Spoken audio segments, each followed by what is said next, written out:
Hello, everyone. Welcome to another episode of Family Wealth and Other Musings. I'm your host, Becky Easton.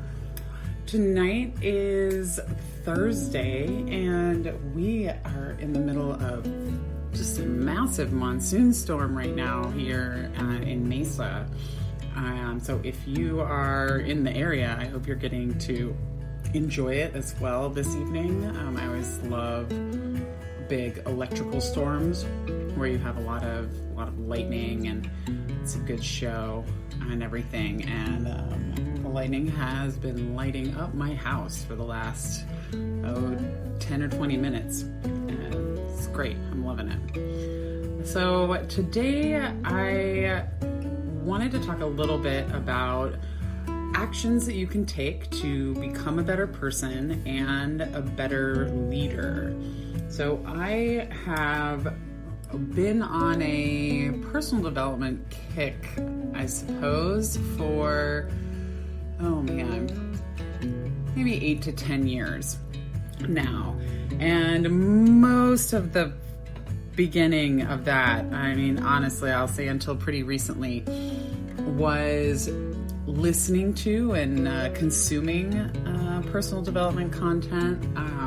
Because, doing the actual work is hard and scary, and you have to change, and who wants to get out of their comfort zone? But I'd say in the last year, at the very least, and very hardcore in this last year, I've been putting in the real work to change a lot of my kind of things that I was still just dragging me down, ways I was getting in my own way, and honestly still am. It's a work in progress for sure.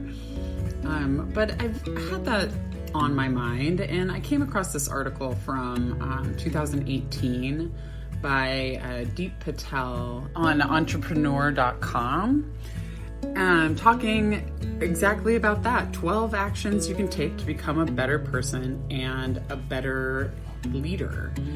And as I was reading through the article, I was really enjoying the suggestions, and I thought I would share them with you guys. Who doesn't want to be a better person, right? So the first suggestion is to see yourself for who you are. Your journey to becoming a better person starts with understanding who you are at your core. And I think this is one that kind of hits home for me and is in part, maybe why I haven't started doing serious work to push myself forward until recently. I was very kind of shape-shifty and not set on anything. And so it was really hard to get down to what was really important for me so that I could, focus on that as opposed to getting distracted with all the other stuff. Being able to sit with my emotions and not, either busy them away or numb them out or to ignore them entirely. Really being honest with myself about what my weaknesses are, not just where I'm strong, things that I'm good at, but what is it that I'm weak at? What kind of negative qualities do I have? And what do I need to work on? What is it that, for me at least, is getting in my way? What is keeping me from the success that I want to see? And being able to recognize that in yourself then gives you a starting point, right? Something to aspire to be more of, or how you need to learn and be better. The next suggestion is to forgive and let go of anger. And I hear this one so much. Anger is so heavy and time consuming, and it just takes up free rent in your mind and in your heart. And they say here that when we forgive, we let go of anger and hostility that eats away at our happiness and clouds our mind. Forgiving someone who has hurt you empowers you to let go of the pain from the past. that isn't really meaning that you have to forget what happened, right? You're just releasing that resentment and anger, which is otherwise burdening you. It allows you to heal emotionally, gives you peace, and can help you overcome depression, anxiety, and rage. So number 3 encourages you to accept responsibility. Stop blaming others when things don't go right. This was a realization that I had not too long ago, along the same lines of this, in that nobody is coming. Nobody is coming to save me. Nobody is coming to fix everything. Nobody is coming to do it for me. We often put blame on others for things they've done to us or ways we reacted because of them. And sometimes it's even so subtle that we don't even really realize we're doing it. We make excuses for ourselves and why something isn't our fault. You take control of your life when you accept that you are alone responsible for your actions. Taking this a step further, ask yourself whether you're taking responsibility for creating the life you want, for becoming the person you want to be. Or are you just letting life happen and then blaming the world for your failures? Ouch. That's a little bit of a gut check there. The 4th suggestion is to admit when you're wrong and apologize. And this can definitely be hard to do. When we apologize, we're showing empathy for the wrong person. We're acknowledging our mistakes. When we truly try to make amends, we're showing humility and compassion for those that we've hurt. And this has the ability to disarm those we've mistreated and to heal their emotional wounds. And it can also help us heal. It's impossible to move beyond a mistake until you admit it to yourself and to others. And apologizing allows us to reconnect and move forward. You may notice that when someone apologizes to you, it's a chance to see them as imperfect yet vulnerable, reminding you that you're all human and we all make mistakes. The 5th suggestion is to be a good listener. And I know this is definitely one thing that drives me a little crazy when in a conversation, there might be several of us around and someone is just not paying attention at all. Like they're talking, and I'll say something, for example, and then they just shift to talking about something else, like not even paying attention to the flow of the conversation or continuing to talk about, whatever train of thought they were on, not listening. And I know I'm not always the best about it either. And I try to definitely be better or be aware of when I'm not able to listen and, stopping people so that I can be more mindful of that. I know that's one way to show the speaker that you value their opinion, and listening allows you to develop closer connections to others and hear other perspectives that you might otherwise dismiss. We want to try to engage in active listening with all the people who surround us and not just those that you want to impress. Right? Being an effective listener can change your life for the better by fostering deeper relationships and exposing us to thoughts, ideas, and worldviews beyond our own experiences. The 6th suggestion is to be polite. Being polite is a small act of kindness that we can do for everyone that we come across. It's not even a trivial thing. There's a lot of power behind saying thank you and please, giving someone a warm greeting, or taking the time to make a little small talk. Things like this instill positive feelings in those around you, especially when you first meet. And different situations call for different levels of politeness and formality. 7th suggestion, have respect for others and yourself. And I think it's that and yourself that can really be key. Being respectful of others is a golden rule if you want to become better people. And it also relates to basically all the other points on this whole list.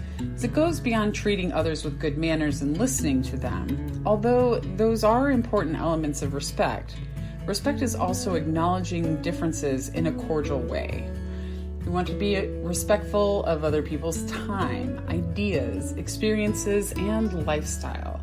By showing respect, you acknowledge others and recognize the importance of treating others with integrity. And it doesn't really mean that you have to flatter them or even agree with their opinions. You can respectfully disagree.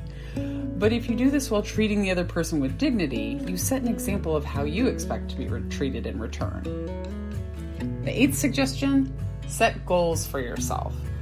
Goals give you focus and a way to measure your progress. And this is something that I personally have always struggled with. I feel I'm terrible at goal setting or sticking to it or whatnot. I've got a hefty case of ADHD, and that definitely is one of my struggles, goal setting and then planning how to get there. No, it's overwhelming and scary.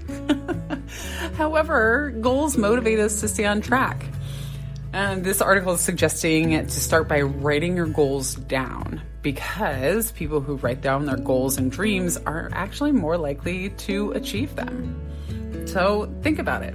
What are your personal and professional goals? Where do you see yourself in 5 years? How about in 10 years? What kind of person do you want to be then? Because if you frame those goals positively as something you will do rather than something you will stop doing, then you will bring about the thing that you want. See, I've heard before that your brain doesn't understand don't. So if you say, I will have long, beautiful nails, as opposed to I will not bite my nails, your brain just doesn't ever hear that you're not going to do that. You just hear bite my nails. The 9th suggestion on here is to live with integrity. Personal integrity is a cornerstone of who we are and what we stand for. It's a part of our moral foundation and the principles and ideas that we value and hold dear. It's your personal compass, and it will shape the kind of person you become over time. Living with integrity means being true to your ideals. It means that your outward actions reflect your inner beliefs and values. And it means making the choices that are necessary to live up to your standards. And I think this is another one that I'm really just starting to define for myself, allowing me to get on a straighter course, if you will. I've really taken the time to figure out what it is that is important to me, that makes me feel like a successful person in this life. And piecing that together and understanding what it means to me then allows me to make better decisions that align with those values and that vision for my life. So the 10th suggestion on here says to recognize opportunities to grow and change. I was talking earlier about that comfort zone, right? We don't want to live there for too long. Otherwise, I don't know. It's not good. Life is ultimately filled with unexpected twists and turns that you can't predict. You can't help but be a little bit scared of change, because the unknown is always a little bit frightening. But that fear can hold us back, and without realizing it, you're stunning your growth personally and professionally. By allowing yourself to grow and evolve over time, it's a necessary part of life and part of the journey that you're on.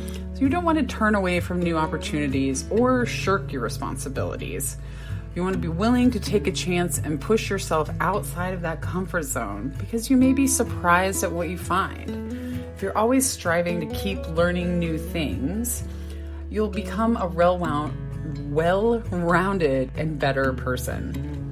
Number 11 is a suggestion that I recently realized had been missing in my life, and I had been absolutely craving to be part of a community. And that could be a geographical location where you live, play, and work, but it can also be a virtual space where people connect through shared ideas, values, beliefs, and needs. So however you define community, it's important that you find ways to be part of a larger group. And you may even be part of different communities, depending on your interests and background. Communities provides us with support, give us a feeling of inclusion and connection to other like-minded people, and also gives us a way to give back and help others and share our own wisdom and knowledge. And finally, the last suggestion is to embrace the journey. Because remember, this is an ongoing journey. Our actions, how we live, how we spend our time, they all add up. We want to recognize that not everything in life is linear. Sometimes we have to go backward to go forward. And along the way, we want to learn to appreciate what we have, to have gratitude for all that life has given us. Remember, you want to have some fun and allow fun and happiness to be sprinkled throughout your day. Life doesn't need to be dreary, so you don't have to let it be. Surprise yourself and others, and remember to show kindness and compassion to those around you. Try to be a role model to others and behave the way you want others to see you and remember you. And just to add on to that one a little bit, one thing that I always try to remember and that really hit home for me when I was trying to make some tough changes is that you are not obligated to be the person you were 15 minutes ago. You can decide to change, and you can decide to be different. You can decide that that is someone else's story and you are going to create your own. So I certainly encourage you to keep that in mind. And Family Wealth and Other Musings is now available on all your major podcast locations. So wherever you get your podcasts, you can find me. And wherever you are, I would definitely appreciate a quick review or comment, a like, follow, subscribe. Any of that will certainly be appreciated. It helps the show grow, helps me talk to more people, helps more people find me. And thank you again for listening in. If you ever have an idea for an episode or something you'd like to hear me talk a little bit more about, I'm definitely all ears. Please reach out. Other than that, I hope you have a great day. Thanks again for listening into Family Wealth and Other Musings. I am Becky Easton, your host. Have a great day.